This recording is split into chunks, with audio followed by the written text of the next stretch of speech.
할렐루야. 반갑습니다. 우리가 기도하러 나왔는데 기도할 때는 믿음으로 기도해야 할 줄로 믿습니다. 믿음으로 기도해야 되고 그리고 믿음이 올 때까지 기도해야 됩니다. 믿음으로 기도해야 되고 믿음이 올 때까지 기도해야 됩니다. 특별히 하나님 앞에 나올 때는 하나님께서 나에게 반드시 상을 베풀으시는 좋으신 분이시다.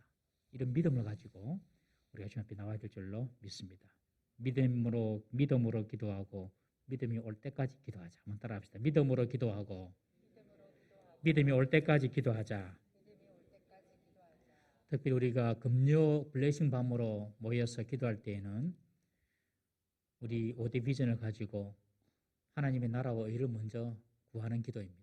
교회를 위하여서, 또 우리 성도들 가정을 위하여서, 또 우리 자녀들을 위하여서, 또 복음이 전거되는 일들을 위하여서, 그리고 또 나라와 민족을 위하여서, 우리가 개인적으로도 나라와 민족을 위하여서 혹은 교회를 위하여서 하나님의 나라와 의를 위하여서 기도하지만 특별히 금요 블레싱 기도 때는 일부러 개인적으로도 기도하기 전에 다 같이 이렇게 하나님 나라와 의를 먼저 구하는 기도입니다. 너무너무 중요한 기도고 오늘 금요 블레싱에 오신 여러분들이 바로 하나님의 나라와 의를 먼저 구하는 분들인 줄로 믿습니다. 우리가 하나님 앞에 하나님의 나라와 의를 먼저 구할 때에 하나님께서 우리 모든 필요를 다 채워주심을 믿으시기 바랍니다. 성도는 믿음으로 사는 사람입니다. 세상의 이김은 이것이니 우리의 믿음이니라. 그러므로 늘 믿음으로 승리하는 우리 성도 되시기를 주의 이름으로 축원합니다. 오늘 하나님의 말씀 봅니다. 오늘은 사사기 9장 1절에서 6절 말씀. 사사기 9장 1절에서 6절 말씀입니다.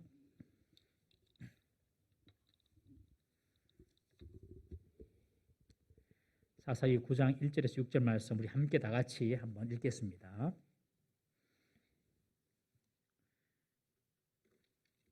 6절 짧은 6절이니까 다 같이 읽습니다. 시작. 여룹바알의 아들 아비멜렉이 세겜에 가서 그의 어머니의 형제에게 이르러 그들과 그의 외조부의 집에 온 가족에게 말하여 이르되 청하노니 너희는 세겜의 모든 사람들의 귀에 말하라. 여룹바알의 아들 70명이 다 너희를 다스림과 한 사람이 너희를 다스림이 어느 것이 너희에게 나으냐.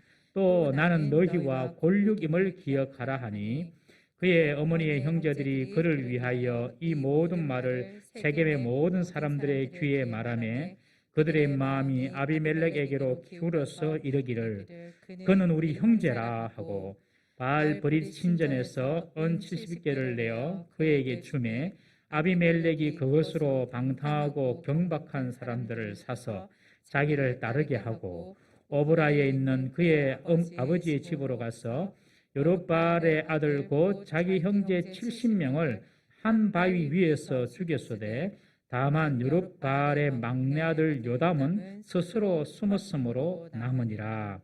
세겜의 모든 사람과 밀로 모든 족속이 모여서 세겜에 있는 상수리 나무 기둥 곁에서 아비멜렉을 왕으로 삼으니라. 아멘. 우리가 지금 사사 기도원에 대해서 쭉 살펴보고 있습니다.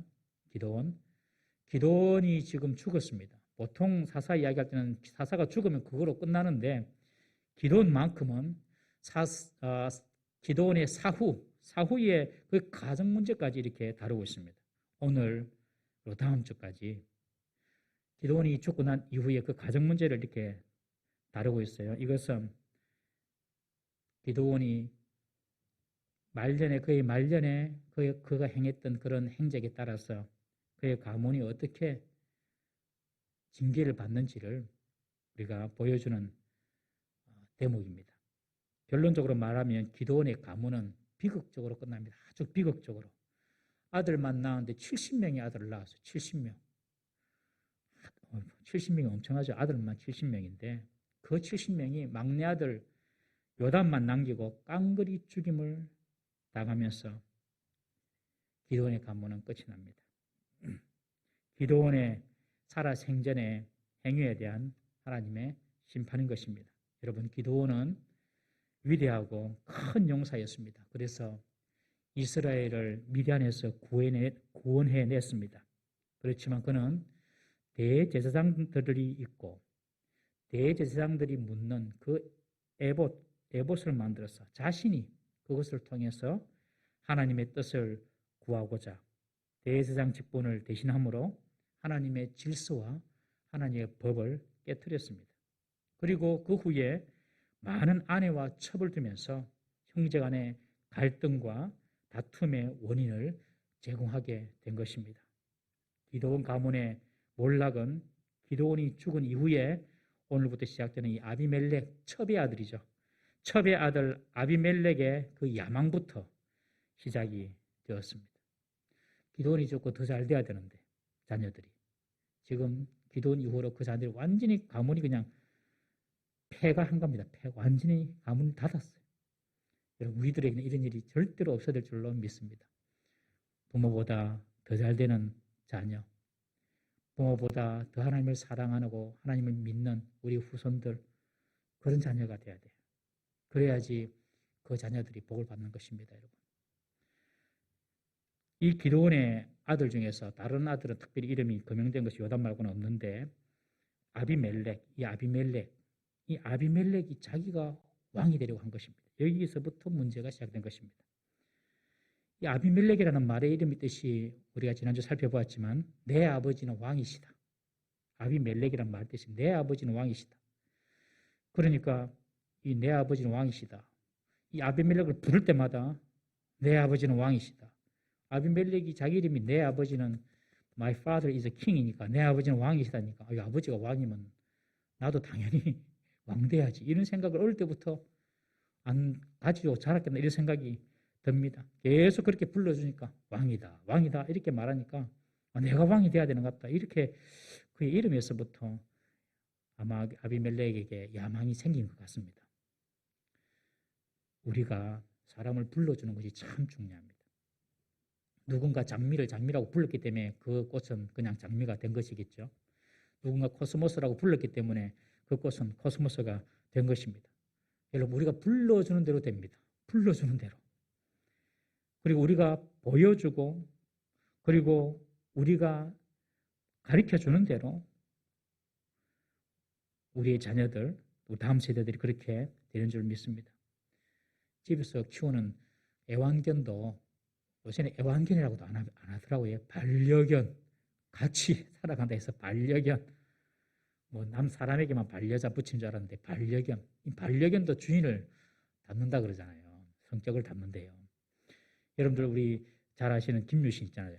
그 삼국 통일을 이루고 태종 무열왕의 친구, 김춘추의 친구 김유신.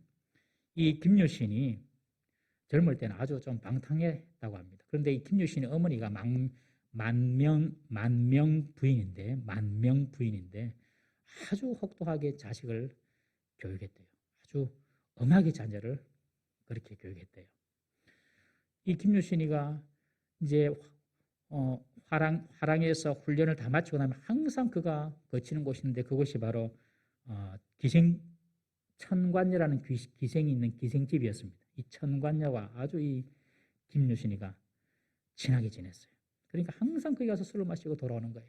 그러니까 이 김유신의 어머님이 김유신을 불러놓고 너는 앞으로 임금을 받들고 그리고 나라를 세워야 할 대장부인데 기생집에 가서 히히덕거리면서 사는 너의 꼴모습을 봐라. 그렇게 해서 되겠느냐? 그렇게 호통을 쳤어요. 나무를 한다고 자녀들이 다 들으면 좋겠지만 안 듣는 사람도 얼마나 많습니까? 그런데 김유신은 그 어머니의 추상 같은 그 분노에 그 어머니의 말에 순종을 하고 다시는 그 기생집에 가지 않겠습니다. 그렇게 말을 했습니다. 그런데 어느 하루 훈련을 마치고 너무 피곤한 모습으로 술을 먹었는지 너무 피곤한 모습으로 말등에 그냥 얹혀서 자고 있었는데 깨어보니까 그 말이 간 곳이 바로 자기가 평소에 자주 가던 그 천관녀 기생이 있는 그곳 집에 서는 거예요. 그래가지고 이 천관녀는 오래간만에 왔다고 너무 좋아하고 있는데 김유신은 깨어서 자기 칼로 그 말의 목을 베어버리는 그런 역사를 우리가 알고 있지 않습니까, 여러분? 그 말도 주인이 원하는 대로 주인이 뭘 원하는지를 그렇게 알고 있는 거죠. 우리가 불러주고 우리가 보여주고 우리가 가르쳐주는 것이 참 중요한 것 같습니다. 여러분 우리의 자녀들 앞에서 함부로 말하고 자녀들 앞에서 함부로 우리가 행동하는 거 정말 조심해야 될 줄 믿습니다. 자녀들이 다 보고 우리도 모르는 사이에 배운다 그러잖아요. 그래서 자녀의 교실은 부모의 뒷모습이다. 그런 말 있지 않습니까, 여러분? 교육학적으로. 그냥 우리는 뭐 잘 몰랐는데 다 어디서 저것들이 보고 배우고 따라한다는 것입니다. 계속해서 이 아비멜렉 이렇게 불러주니까 아마 이 기드온이 처음에는 왕 될 생각은 없었죠. 그렇지만 후대에 갈수록 기드온이 타락을 하고 그렇게 되면서 아비멜렉이라고 이름을 지은 것 같은데 이 아비멜렉 내 아버지는 왕이다. 자꾸 그렇게 불러주니까 마음에 바람이 들어가지고 내가 왕 돼야 된다. 이런 야망이 그에게 생긴 것 같습니다. 여러분 야망과 비전은 다릅니다. 야망은 버려야 되고 비전은 가져야 되는 것입니다. 야망은 나의 욕심에서 나온 것입니다. 그러나 비전은 하나님의 뜻과 하나님의 소명에서 나온 것인 줄 믿으시길 바랍니다. 야망은 남이 죽더라도 안 되더라도 내만 잘 되면 된다는 것입니다. 그러나 비전은 남도 신경 쓰고 남도 잘 되고 나도 잘 되는 것입니다. 그것이 비전입니다. 우리 자녀에게 야망이 아니라 하나님의 비전을 보여줄 수 있는 우리 성도 되시기를 주의 이름으로 축원합니다. 공부 잘하고 똑똑하고 자기 것 잘 챙기는 그런 아이로 키우기 전에 정직하고 겸손하고 따뜻한 마음을 가진 하나님의 나라를 생각하는 그런 자녀로 우리가 키워야 할 줄로 믿습니다. 그것이 비전입니다. 비전. 아비멜렉은 이제 자신이 왕이 되기 위하여서 철저한 계획을 세웁니다. 보통 머리가 좋은 사람이 아닙니다.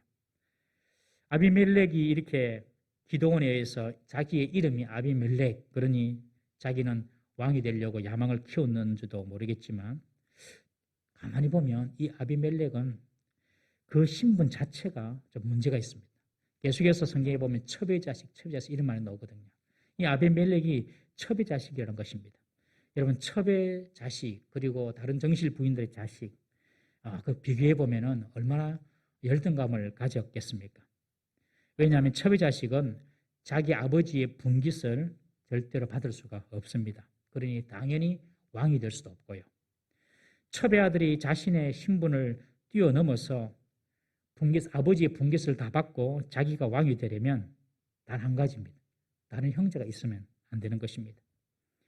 첩의 아들들은 정실의 아들들보다 모든 혜택에 있어서 우선순위에 있었기 때문에 첩의 아들들이 후순위고 정실의 아들들이 모든 혜택이 우선순위에 있었기 때문에 아비멜렉은 아주 서자에 대한 그런 열등감이 저는 분명히 있었을 거라고 생각합니다.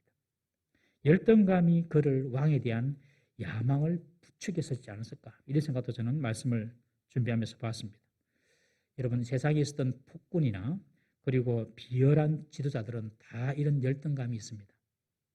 오늘은 세계의 악마라고 할 수 있는 히틀러 있죠. 히틀러에 대해서 제가 좀 연구를 좀 했는데 히틀러는 독일과 오스트리아 국경의 작은 마을 브라우나우에서 세관원의 아들로 태어났습니다. 그런데 13살 때에 자기 아버지가 죽습니다. 그리고 불우한 시절을 보냅니다. 히틀러는 국립실업학교에 들어갔지만은 그곳에서 학교를 다 마치지 못하고 학교를 포기하고 화가가 되기로 결심을 합니다. 그리고 미술대학에 들어갔지만은 재능을 인정받지 못했어요. 그래서 히틀러는 그림 엽서를 팔면서 생계를 유지한 그런 청년 시절을 보냈습니다. 나중에는 병역 기피 혐의로 체포된 적이 있었던 그런 이력까지 있습니다. 그런데 이 히틀러가 나중에는 정말로 수천만 명의 사람을 죽이고 또 사람들을 세계의 공포에 몰아넣었던 그런 아주 악독한 독재자가 되었죠. 학자들은 그렇게 이야기하더라고요. 히틀러는 민족적인 열등감이 있었다. 민족에 대한 열등감이 있었다. 이 히틀러로 인해서 유대인의 3분의 1이 죽습니다. 한 600만 명 이상이 죽죠. 전 세계에 흩어졌던 유대인이 한 1200, 300 정도 되는데 그 당시 600만 명 이상이 2차 세계대전 때에 히틀러 때문에 죽습니다. 유대인들은 머리가 좋았다고 이 히틀러는 생각을 했어요. 그러니 우리 게르만 민족이 저 유대인보다 못할 게 뭐냐. 우리가 더 지혜롭다. 더 똑똑하다. 그래서 게르만 민족의 두뇌의 우수성을 주장하면서 유대인들을 학살했습니다. 어떻게 그렇게 히틀러가 유대인들을 적대시하고 싫어하고 죽였는지 학자들이 연구를 해보니까 그의 유대인에 대한 열등감은 초등학교 때부터 시작이 되었습니다. 초등학교 때에 히틀러와 함께 20세기 최고의 천재라고 불리우는 루도비히 비트겐슈타인이라는 철학자가 있습니다. 그 초등학교에 이 20세기 최고의 천재라고 이야기하는 이 비트겐슈타인과 같은 그런 학급에 다녔습니다. 이 히틀러가 저술한 나의 투쟁이라는 그 책에 보면은 자기 동창 비트겐슈타인을 이렇게 비하하는 부분이 나옵니다. 레알 슐레 학교에서 나는 유대인 소년을 한 명 만났다. 비트겐슈타인은 유대인이었습니다. 우리는 모두 그를 조심스럽게 대했는데 그 이유는 그가 너무너무 경솔해서 우리는 그를 신뢰하지 않았기 때문이다. 그렇게 그의 책에 적고 있어요. 동창생들이 비트겐슈타인에 대해서 그렇게 쉽게 조심스럽게 대하고 쉽게 대하지 못한 이유가 그 비트겐슈타인의 집안의 위세에 눌려서 그랬는지 아니면 히틀러의 주장대로 그가 경솔했기 때문에 비트겐슈타인을 따돌리는지 우리는 진실을 알 수는 없지만은 분명한 것은 히틀러가 비트겐슈타인에 대해서 좋지 않은 감정을 품고 있었다는 것은 분명해 보이죠. 비트겐슈타인의 글에 보면 한 번도 히틀러를 언급한 적이 없습니다. 비트겐슈타인은 히틀러를 한 번도 언급하지 않았어요. 이것은 비트겐슈타인은 히틀러라는 존재를 별로 이렇게 존재감 없는 존재로 생각을 했다는 뜻이죠.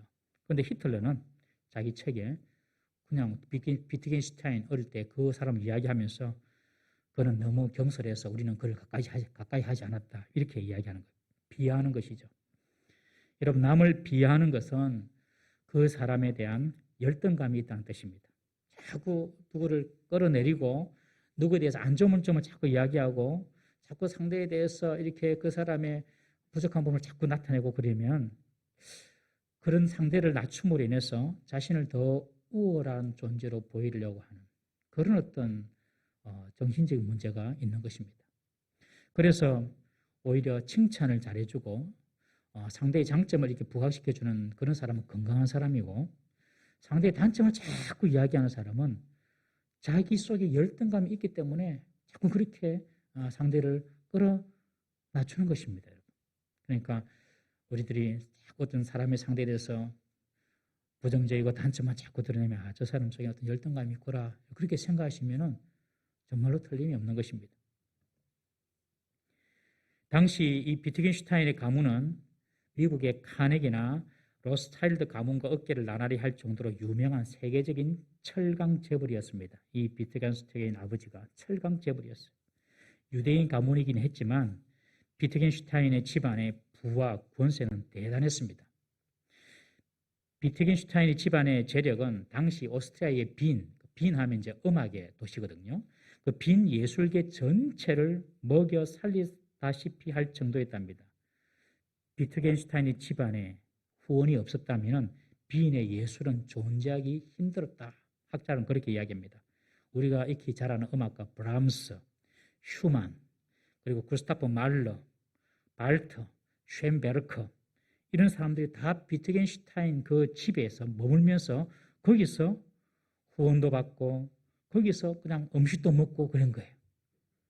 비트겐슈타인 사람들이 다 모여서 식사하는 동안에 슈만이 피아노를 칩니다. 그 정도의 집안이었어요. 그리고 비트겐슈타인은 명석하고 잘생기기까지 했답니다. 이런 비트겐슈타인 옆에서 보고 자란 사람이 바로 히틀러였습니다. 히틀러 역시 음악에 관심이 많았거든요. 미술에도 관심이 많았고 그렇지만 그가 처한 환경은 비트겐슈타인과는 정반대였습니다. 가난한 세무 공무원집 아들로서 그렇게 살았고 아버지가 죽으니 그는 더 사정이 힘들어졌고 학교에도 잘 적응하지 못하는 그런 낙제생이었습니다. 그는 결국에 레알 슐레라는 학교를 자퇴하고 군대에 입대하게 됩니다. 그리고 청년을 지내면서 히틀러는 선동 정치가로서의 길을 들었었습니다. 비트겐슈타인은 그 이후로 맨체스터 대학 그리고 캠브리지에서 수학하면서 천재 철학자로 명성을 얻었습니다. 철학의 신으로 불렸습니다. 철학의 신, 얼마나 똑똑했는지. 그 이후 2차 세계대전을 히틀러가 일으키죠. 히틀러는 전쟁을 딱 일으키고 한 지역을 딱 점령을 하면 가장 먼저 그 지역의 박물관과 미술관을 접수합니다. 그리고 그곳에 있는 유물과 작품들을 약탈했어요. 그래가지고 그 모든 작품들, 미술 작품들을 히틀러 박물관이라고 이름해서 그 히틀러 박물관에 그 약탈품을 보관을 했던 것입니다. 그런데 이 히틀러 박물관이 어디에 있었느냐? 바로 초등학교, 자기가 다녔던 그 학교 린츠라는 그 지역에 히틀러 박물관을 세웠던 것입니다. 바로 이 히틀러와 비트겐슈타인이 함께 다녔던 레알슐레라는 학교가 있는 그곳에 히틀러 박물관을 세워놓고 미술품을, 약탈한 미술품을 거기에 채워넣었던 것이죠. 그뿐만 아니라 히틀러는 이 린츠, 자기가 어렸을 때 학교 다녔던 그 레알슐레가 있는 그 린츠에 큰 제철소를 세웁니다. 제철소를 세워가지고 무기를 만들고 그 제철소를 세우면서 비트겐슈타인 가문의 그 제철 공장을 다 흡수해 버립니다. 그래서 그 비트겐슈타인의 그 공장을 다 자기 공장으로 만들어 버려요. 꼭 뭐 제철소 세우려면 딴 데 세울 수도 있는데 꼭 그 자리, 어릴 때 학교 다녔던 그 자리, 린츠. 그리고 다른 뭐 곳에 박물관을 세울 수도 있는데 꼭 어릴 때 학교 다녔던 그 린츠, 그곳에 자기 박물관도 세우고 제철소도 세우고 했던 것입니다. 그래서 학자들은 이 히틀러가 유대인이었던 비트겐슈타인에 대한 그런 열등감이 있었지 않았나 그렇게 이야기하기도 합니다. 히틀러가 2차 세계대전 초반에는 아주 큰 승리를 이뤘죠. 그렇게 승리할 수 있던 이유가 구데리안 같은 명장을 여러 발탁했기 때문인데 그 발탁 이유가 참 유치합니다. 오스트리아 평민에서 사병 출신인 이 히틀러는 그냥 평민이고 사병 출신이거든요. 자기가 사병 출신이니까 이 구데리안도 평민 출신이거든요. 그래서 자기가 사병 출신이니까 그리고 사병 출신, 평민 출신인 이 구데리안 말을 잘 들었던 것입니다. 반면에 군부의 다수를 차지했던 프로이센 귀족 출신 장군들의 말은 의도적으로 무시했어요. 이 열등감이죠, 열등감. 자기랑 비슷한 처지에 있는 사람들의 말은 듣고 자기보다 좋은 가문의 사람들 말 안 듣는 것입니다. 그게 열등감입니다. 그런 열등의식에서 비롯된 용인술은 2차 세계대전의 향방을 가리게 될 스탈린그라드, 소련의 도시죠. 스탈린그라드 전투에서 75만 명의 사상자를 내는 대참패로 귀착됩니다. 여러 장군들이 말했습니다. 히틀러에게, 소련군에게 포위되기 전에 빨리 독일군을 철수시켜야 된다. 그렇게 여러 장군들이 히틀러에게 참모 조언을 했지만은 히틀러는 무시해버린 것이죠. 결국에 2차 세계대전에서 지게 된 것입니다. 여러분, 작은 열등감, 그 열등감에서 벗어나지 못하면 그 인생은 참 비참해집니다. 여러분. 사람마다 열등감 다 있을 수 있죠. 외모의 열등감, 또 나는 머리가 별로 안 좋아, 이런 그런 지식에 대한 열등감, 가난에 대한 열등감, 학식에 대한 열등감. 여러분, 그런 열등감이 여러분들의 가치를 낮출 수 없다는 사실을 꼭 믿으시기를 바랍니다. 오히려 우리의 약한 점들이 주님 보시기에는 귀하게 사용할 수 있는 도구인 것입니다. 예수님의 12제자를 보십시오. 가룟 유다 빼놓고 똑똑한 사람이 어디 있습니까? 가룟 유다처럼 돈 계산 잘하는 사람 말고는, 똑똑한 사람 말고는 별로 없어요. 다 대부분이 어부 출신이고 그런 사람이지 않습니까, 여러분? 하나님께서 그런 자를 부르셔서 하나님 나라를 맡기시는 거예요. 병들고 그리고 장애분, 그런 분들이 주님께 와서 치유받아서 하나님의 영광을 드러내지 않습니까? 하나님의 역사는 지혜 없는 자를 통하여서 지혜 있는 자를 부끄럽게 하시고, 하나님의 역사는 가난한 자를 통하여서 부한 자들을 부끄럽게 하시는 것이 하나님의 역사인 줄 믿으시길 바랍니다. 내게 뭐가 좀 부족하다, 내게 뭐가 좀 결핍이 있다 그러면은 하나님께서 나의 이 약한 부분을 통하여서 역사하시고 일하시겠구나. 그렇게 믿어야지. 내가 그것 때문에 내가 그게 없어가지고 내가 주눅이 들고 그렇게 살아서는 절대로 안 됩니다. 열등감에서 자유하는 저와 여러분 되기를 주의 이름으로 축원합니다. 제가 일전에도 한번 말씀드렸는데 이 말씀 준비하면서 또 생각이 나서 말씀드렸는데 제가 미국에서 사역을 할 때에 정말로 신기한 집사님을 보았어요. 집사님의 눈이 남자 집사님인데 키는 아주 크신 분이에요. 눈이 어떻게 생겼냐면 팔자 정도 아니고 그냥 완전히 눈꼬랑지가 밑으로 쫙 이렇게 쳐진 집사님이었어요. 남자인데. 야, 저렇게 생길 수도 있구나. 눈꼬랑지가 그냥 완전히 이렇게 팔자처럼. 그런데 그 부인을 보니까 놀라운 게 그 부인은 눈꼬리가 완전히 위로 쫙 다 올라간 거예요. 이렇게. 그래서 내가 물었어요. 집사님은 눈이 이렇게 내려가고 부인 집사님은 눈이 둘 다 이렇게 올라갔네요. 그러니까 그저 하는 말이 목사님 제가 이 눈꼬리 내려간 그 컴플렉스 때문에 결혼할 때 눈만 보고 골랐습니다. 누구를? 눈꼬리만 올라간 사람만 올라간 사람.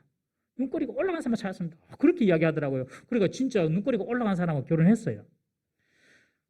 그래야지 내가 아들을 낳더라도 이렇게 눈이 좀 평균 눈이 이렇게 나올 거 아닙니까? 그러더라고요. 근데 그 아들이 대학생이었는데 남자였는데 보니까 진짜 눈꼬리가 이렇게 이게 우리처럼 평범하게 돼 있어요. 아이는 문제가 없어 보이더라고요. 근데 그러면서 거짓말 하신 말씀이 근데 목사님 참 하나님의 은혜가 있어서 망정이지 나는 이렇고 집사람 이렇고 만약에 우리 아들 우리 생각대로 이렇게 나와서 망정이지 거꾸로 돼가지고 하나 내려가고 하나 올라가면 어떻게 될 뻔했겠습니까? 그런 이야기 하더라고요. 그 말 들으니까 제가 얼마나 웃기든지 정말로 그렇게 될 수도 있겠구나 생각이 들더라고요. 하나 내리고 하나 올라가고 그러면서 그분이 하나님의 은혜다 그렇게 이야기를 하시더라고요. 우리가 열등감 때문에 어떤 일을 선택하고 어떤 일을 하게 된다면 여러분들 위험 부담이 큽니다.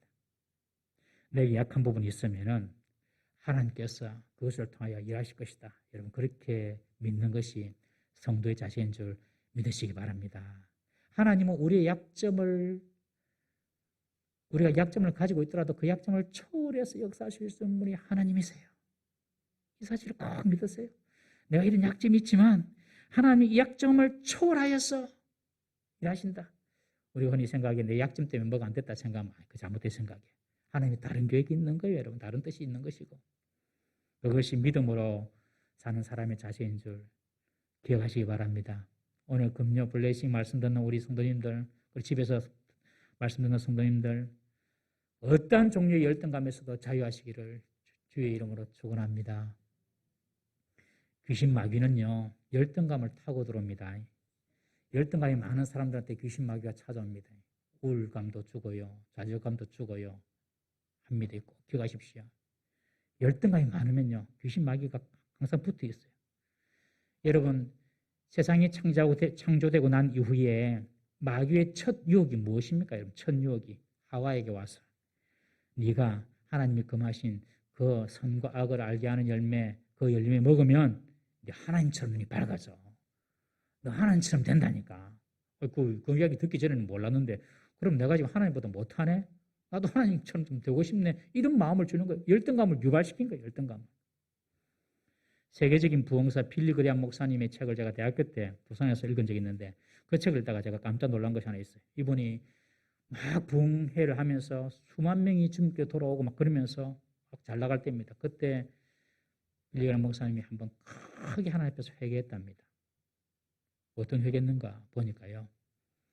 내가 이렇게 열심히 주님의 일을 위하여서 전 세계를 돌아다니면서 복음을 전가하고 있는데 그것이 과연 정말 하나님의 영광을 나타내는 것인가 아니면 나의 이름을 드러내는 것인가 곰곰이 자기 자신을 돌아보니까 자기를 드러내려고 하는 게 더 많았대요. 그리고 왜 그럴까 자꾸 생각해 보니까 대학교 때에 여자친구를 사귀었는데 그 여자친구한테 차였다는 거예요. 대학교 때 여자친구 사귀었는데 그 여자친구한테 차여가지고 내가 이런 위대한 목사가 되었다. 네 대학교 때 내 찬 거, 네 평생 실수인 것을 네가 알아라. 복수하려고. 그런 마음이 그 속에 있었다는 거예요. 그래서 하나님 앞에서 그것을 갖다가 철저하게 회개했다는 그런 고백을 제가 책에 통해 보았어요. 그 이후로 더 크게 하나님께서 그분을 귀하게 쓰셨다. 그렇게 고백한 것을 보았습니다. 여러분, 우리가 하나님의 사역을 감당할 때에 내 열등감을 커버하기 위한 수단으로 해서는 안 될 줄로 믿습니다. 하나님을 섬길 때는 순전한 하나님을 사랑하는 마음으로 그렇게 섬겨야지. 열등감을 커버해가지고 내가 뭔가 이렇게 좀 자신을 과시하려고 절대로 그렇게 하시면 안 되는 것이죠. 첩의 아들로 태어났습니다. 아비멜렉은. 서자의 아들로 태어난 이 아비멜렉은 자신이 첩의 아들이고 서자라는 그런 컴플렉스가 분명히 있었습니다. 그리고 그 컴플렉스를 왕에 대한 야망으로 덮으려고 한 것입니다. 여러분, 서자면 어떻습니까? 서자면 어때요? 내 잘못, 자기 잘못인가요? 내 잘못도 아닌데. 하나님께서 그 생명을 이 땅에 주시기로 작정하셨기 때문에 이 땅에 나온 거 아닙니까? 뭐 부모 때문에 이 생명은 나왔습니까? 하나님 허락하셨기 때문에 주신 것이죠. 서자라도 열등감 느낄 필요가 없는 것입니다, 여러분. 사람들은 열등감을 느껴가지고 자신에게 있는 능력과 은사를 발휘하지 못하는 사람이 얼마나 많은지 몰라요. 또 어떤 사람은 이 아비멜렉처럼 그런 열등감 때문에 타인에게 폭력적으로 행동하는 사람도 참 많습니다. 우리 사랑하는 성도들은 우리의 하나님 아버지께서 나를 완벽하게 내가 이해하지 못하니 완벽하게 만들어 놓으시다는 사실을 꼭 기억하시고 나의 열등감에 사로잡히지 말고 나의 약한 부분을 통해 일하실 하나님을 오히려 기대하는 저와 여러분 되시기를 주의 이름으로 축원합니다. 이 아비멜렉은 먼저 어디로 찾아가냐 하면 자기 외갓집으로 찾아갑니다. 외조부가 있는 곳, 외할아버지가 있는 곳. 그곳에 가서 모든 가문의 사람들 다 불러가지고 자기를 왕으로 세워달라고 요청합니다. 이 아비멜렉은 그냥 막무가내로 이렇게 말한 것이 아니라 그 이야기를 들어보면 아주 설득력이 있고 논리적입니다. 그리고 감성적으로 접근합니다. 1절, 2절 보시면요. 그의 어머니의 형제들에게 이르러 그들과 그의 외조부의 집에 온 가족에게 말하 이르되 청하노니 너희는 세겜의 모든 사람들을 모아서 그 귀에 말하라. 여룻바알의 아들 70명이 다 너희를 다스림과 한 사람이 너희를 다스림이 어느 것이 너희에게 나으냐? 또 나는 너희의 권력임을 기억하라. 먼저 그의 어머니, 그 형제들 찾아갑니다. 찾아가서 세겜 사람들을 불러서 내가 왕이 좀 될 수 있도록 이야기하라고 이야기합니다. 왜 어머니 친족을 찾아갔을까요? 이 아비멜렉이 자기가 왕이 되어야 되겠다고 생각한 그 야욕에는 아마 그 어머니의 영향을 분명히 받았을 것입니다. 그 어머니가 어떤 사람입니까? 기드온의 정실이 되지 못하고 기드온의 첩이 되지 않았습니까, 여러분? 기드온이 많은 부인을 두었다는 것은 무슨 말이냐면 기드온이 뭐 바람기가 많아서 많은 부인을 두었다 그런 차원보다도 기드온이 미디안을 쫓아내고 난 이후에 정치적으로 이렇게 주변과 잘 지내기 위해서 정략 결혼을 한 것이죠. 정략 결혼. 다윗도 정략 결혼을 많이 했거든요.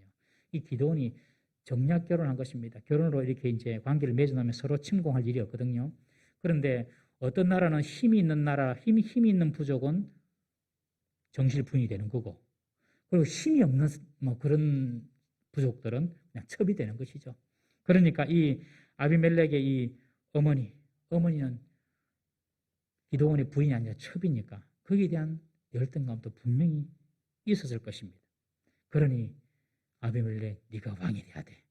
그리고 이 엄마의 열등감이 바로 이 아비멜렉에게 왕이 되도록 야망을 또 불어넣어줄 수도 있었다. 그렇게 우리가 예측할 수가 있습니다. 여러분, 부모의 열등감이 있으면 아들에게도 그대로 물려집니다. 여러분, 꼭 기억하십시오. 부모가 건강해야 됩니다.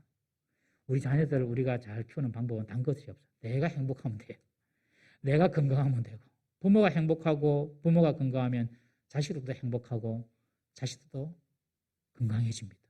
근데 부모가 열등감이 많으면요, 자식들이 그대로 가는 거예요. 이 아비멜렉의 어머니 자체가 이 자기가 첩이기 때문에 이 열등감을 갖고 있었기 때문에 이 아비멜렉도 그런 첩의 자식 서자다 이런 열등감을 가지지 않았을까? 분명히 그렇게 됐을 거라고 생각합니다. 이 아비멜렉이 얼마나 머리가 좋은지 외갓집에 찾아가서 두 가지 관점을 가지고 자기가 왕이 돼야 된다고 설득합니다. 첫 번째는 70명이 다스리는 것이 좋습니까? 기드온의 아들 70명을 다스리는 게 좋습니까? 한 사람이 다스리는 게 좋습니까? 그렇게 이야기합니다. 누가 봐도 70명이 다스리는 것보다 70명을 섬기는 것보다 한 사람만 섬기면 좋으니까 한 사람이 좋다 이렇게 말할 수 있지 않습니까? 이 아비멜렉이 자기만의 패러다임을 딱 짜가지고 온 것이죠. 이 패러다임 자체가 잘못됐는데 그 말을 듣는 사람은 그것이 잘못됐는지 안 됐는지 모릅니다. 무슨 말이냐? 이스라엘의 왕은 누구죠? 하나님이죠. 이스라엘의 왕이 되려고 사람이 나오면 안 됩니다, 지금. 하나님이 이스라엘의 왕인데 하나님이 이스라엘 왕이다 이런 말은 딱 제껴놓고 70명이 왕되는 게 좋으냐 한 명이 왕되는 게 좋으냐 지금 이런 패러다임을 가지고 오는 것입니다. 전체 패러다임이 잘못됐는데 그것을 살짝 이렇게 비껴놓고 사람들이 생각하지 못하도록 하고 70명, 한 명, 이 패러다임만 만들어서 지금 사람들 앞에 내놓죠. 여러분 우리가 어떤 사건이나 사실 자체만 쫓다 보면은 그 더 큰 틀의 그림을 놓쳐버리는 경우가 참 많습니다. 꼭 기억하셔야 됩니다. 어떤 팩트나 어떤 사실만 바라보면 더 큰 그림을 놓쳐버려요. 즉 나무만 보다가 숲은 못 보는 것입니다. 여러분. 소가 있어서 더럽고 냄새나고 싫다 그렇게 불평할 것이 아니라 소로 인해서 얻는 것이 더 많다는 것을 볼 수 있어야 되는 것입니다. 그런데 어리석은 이 친족들은 이 아비멜렉의 패러다임에 넘어가서 설득당해 버립니다. 70명보다는 한 사람이 낫지 이렇게 생각하고 있는 거예요. 그렇지만 아비멜렉 저기 왕이 되겠나 이런 생각 지금 하고 있는 그런 상황입니다. 그때 아비멜렉이 한 방 딱 날립니다. 뭐라고 이야기하냐면 나는 너희와 골육임을 기억하라. 즉 우리가 남이가 이렇게 말하는 겁니다. 우리가 남이가 좋은 말 같죠. 이 말은 아비멜렉 내가 왕이 되면 골육인 너희들도 다 한 자리씩 받게 될 것 아니냐 이런 이야기입니다. 이 말에 세겜 사람들의 마음이 아비멜렉에 기울어졌다라고 기록하고 있습니다. 아비멜렉에게 마음이 기울어진 것입니다. 우리가 남이가 내가 잘 되는 것이 네가 잘 되는 거 아니가? 이러니까 이 세겜 사람들이 야 아비멜렉이 왕 되면 우리도 콩고물 좀 떨어지겠네 이런 마음이 든 거예요. 그래서 마음이 기울어져 버린 것입니다. 여러분 우리들의 마음이 나에게 좋아 보인다고 때로는 나에게 유익해 보인다고 기울어져서는 안 될 줄로 믿습니다. 쉽지 않습니다. 그러나 그렇게 하는 것이 성공하는 길이고 그렇게 하는 것이 사는 길입니다. 하나님의 나라와 하나님의 뜻에 우리의 마음 중심은 딱 서 있어야 될 줄로 믿습니다. 아비멜렉이 우리가 남이가 그러니 세겜 사람들은 뭐랍니까? 우리는 형제다 그렇게 나오죠. 우리는 형제다. 그러면서 아비멜렉을 지지합니다. 우리가 남이가 이 말은요 조폭들이 하는 말입니다. 니 무슨 조직이고 니 무슨 파고 내 파가 무슨 도끼파가 칠성파가 그러면서 우리는 우리끼리 너는 너끼리 그러면서 분쟁이 일어나는 거죠. 여러분 우리의 친교와 우리가 어떤 그룹에서 하나 되게 하는 그 울타리가 다른 구성원에 대한 장벽이 되어서는 안 되는 것입니다. 나의 울타리가 다른 사람에게는 장벽이 되고 있지는 않는지 이거 잘 살펴보셔야 됩니다. 여러분 우리끼리는 좋아요 다 우리 안에 들어오면 근데 다른 사람은 그 안에 들어오지는 못해. 교회에서는 절대 여러분 그렇게 되어서는 안 되는 것입니다. 우리가 남이가 이렇게 되는 순간 다른 사람은 남이다 이렇게 되는 거거든요. 그러니까 장벽이 되는 것이죠. 그래서 분열이 생기는 것입니다. 이것은 사탄 마귀가 좋아하는 공격 전술입니다. 우리 성도님들은 꼭 기억하셔야 됩니다. 사탄 마귀가 너무너무 좋아하는 공격 전술이 분열시키는 것입니다.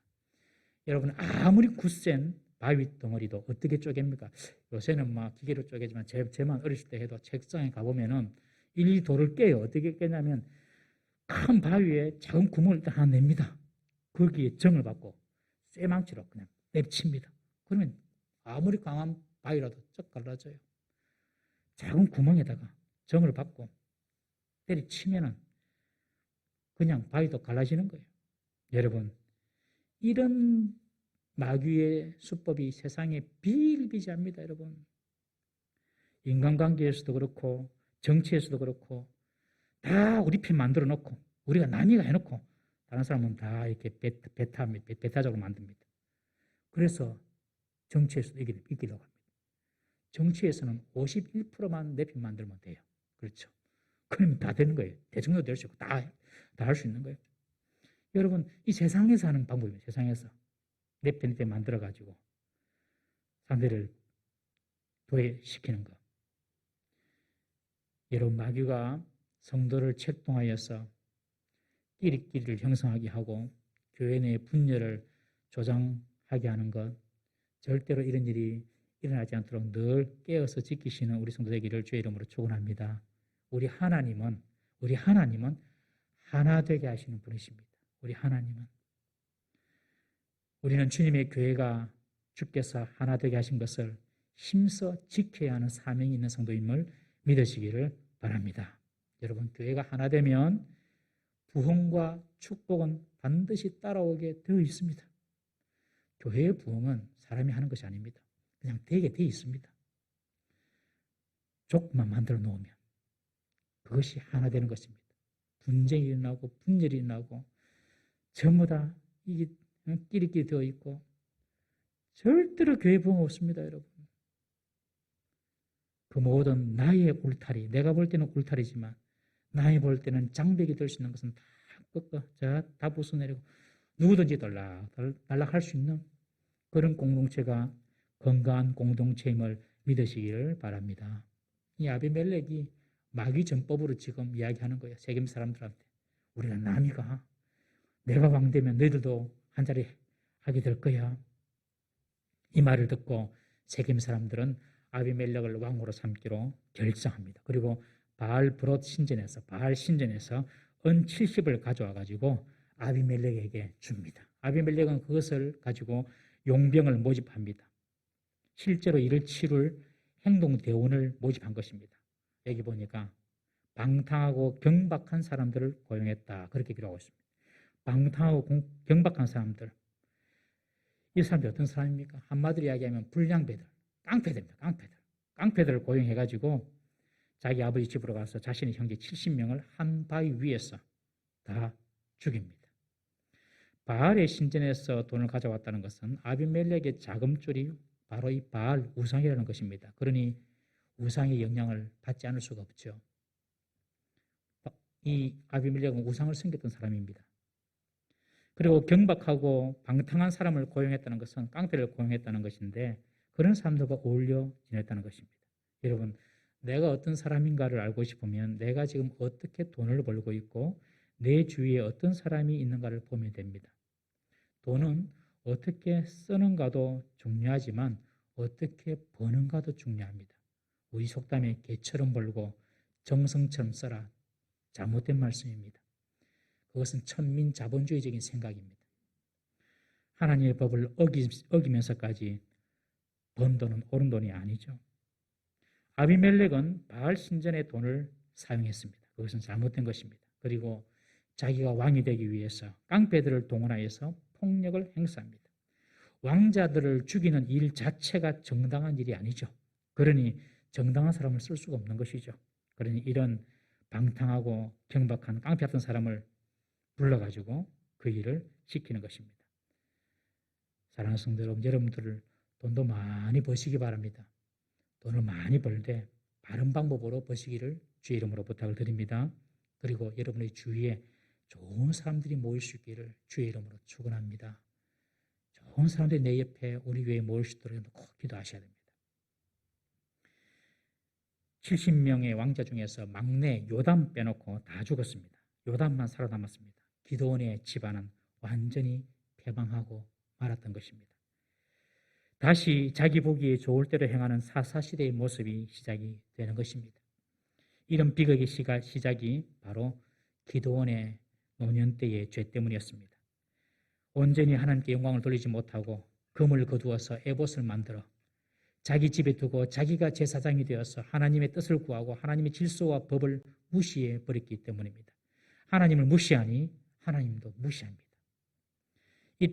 이에 백성들은 나중에 에봇을 우상처럼 경배하고 섬기게 되죠. 그리고 기드온은 하나님처럼 높아져 버린 것입니다. 여러분, 처음 기드온의 모습이 어땠습니까?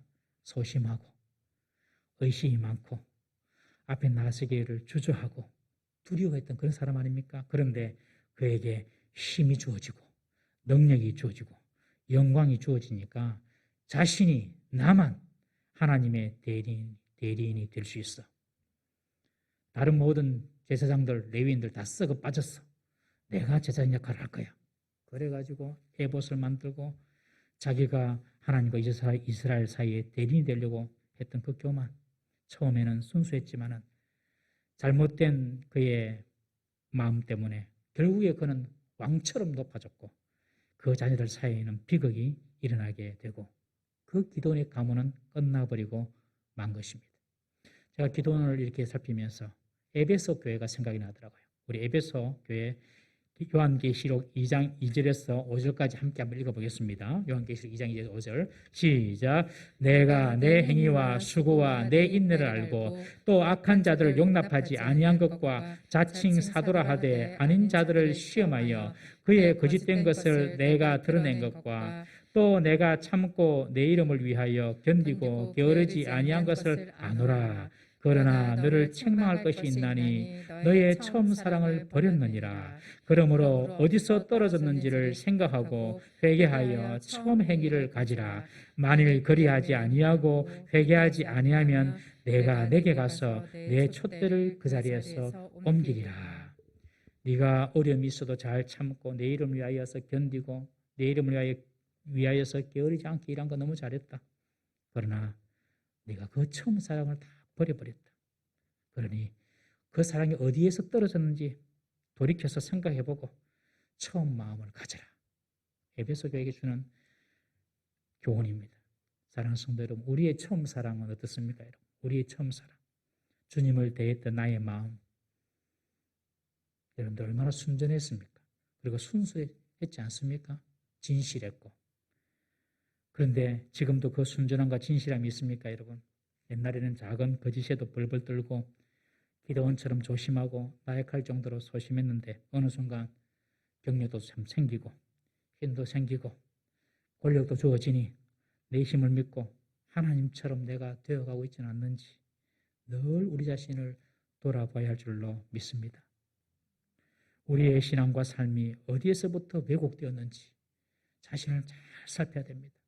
그것이 사는 길입니다. 그것이 형통하는 길인 것입니다. 그리고 아들 아비멜렉처럼 자신의 열등감을 왕이 되려고 하는 야망으로 채우려고 해서는 안 됩니다. 하나님께서 우리에게 가장 완벽한 것을 다 주신 것입니다. 지금 우리가 가장 완벽하게 하나님께서 허락하신 겁니다. 열등감이 아니라 감사로서 하나님께 찬양과 찬미 제사를 올려 드려야 할 줄로 믿습니다.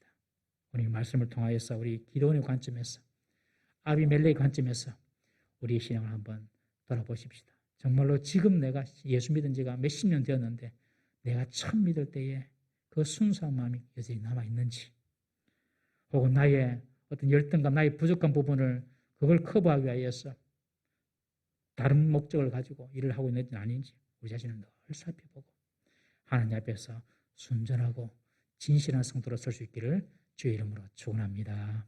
다 같이 한번 기도하십시다. 다 같이 통성을 한번 기도하십시다. 우리가 기도원처럼